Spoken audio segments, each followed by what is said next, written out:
Hello everyone, welcome to my mini vlog. So म चाहिँ अहिले कहाँ जानु आँटेको भन्दाखेरि चाहिँ म चाहिँ मेरो फ्रेन्ड मनिषासँग चाहिँ उसको डगलाई लिएर चाहिँ भेट भएकोमा जानु आँटेको हो।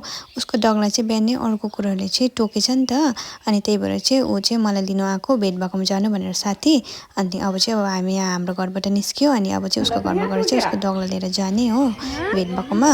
अनि यहाँ चाहिँ उसको डगले बिचरा माया लाग्दो भएर बसिरहेको रहेछ।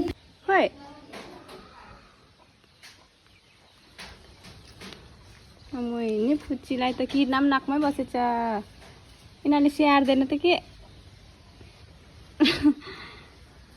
यस्तो राम्रो डगी छ। यसमा अब झिङ्गा बस्यो उयो गरेर हुँदैन, तर यिनीहरूले चाटेरै चाटी बनाउँछ। काटेर। सो अब चाहिँ हामी निस्केको हो। मनिषा चाहिँ उसको डगलाई लिएर अगाडि अगाडि हिँड्दैछ। अनि उसको डगलाई चाहिँ खुट्टामै टोकिदिएको रहेछ नि त, अन्त बिचरा खल्ट्याङ खल्ट्याङ गर्दै हिँडिरहेको छ।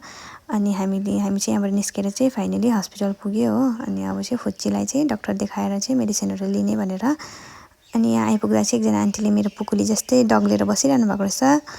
अनि यो चाहिँ हो हाम्रो बिरपाडाको एनिमल हस्पिटल। अनि हामी दुईजना चाहिँ यहाँनिर वेट गरिरहेको छ। डक्टर चाहिँ अहिलेको पेटलाई हेर्नु हुँदै थियो हो। अनि यहाँ चाहिँ सबै एनिमल्सहरू जस्तै अब गाई बाख्रा होइन, अन्त के कुखुराहरू सबैको मेडिसिनहरू पाउँछ। डक्टरले मजाले हेरेर दिनुहुन्छ। अनि अहिले चाहिँ यहाँनिर फुच्चीको टर्न आयो। अनि इन्जेक्सनहरू ड्रेसिङहरू गरिदिनु भयो। अनि यहाँनिर मेडिसिनहरू पनि दिनुभयो। मनिषाले मेडिसिनहरू लियो। अनि म चाहिँ यहाँनिर बाहिर आएर चाहिँ उसको वेट गरिरहेको छु हो। अनि अब चाहिँ हामी घर निस्किने भनेको। कहिले कहिले भन यहाँनिर अबला सुई अब कति 31 तारिक, 4 तारिक, 13 तारिक, 25 तारिक नानीको सुई हो। आज चाहिँ यो दबाई यहाँ हेर्नुहोस्। आम्मामा हेर्नुहोस् होइन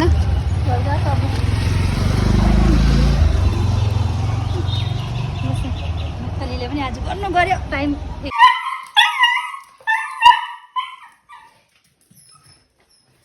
घरमा आएको फेरि सानो बेबीले यस्तो गर्छ।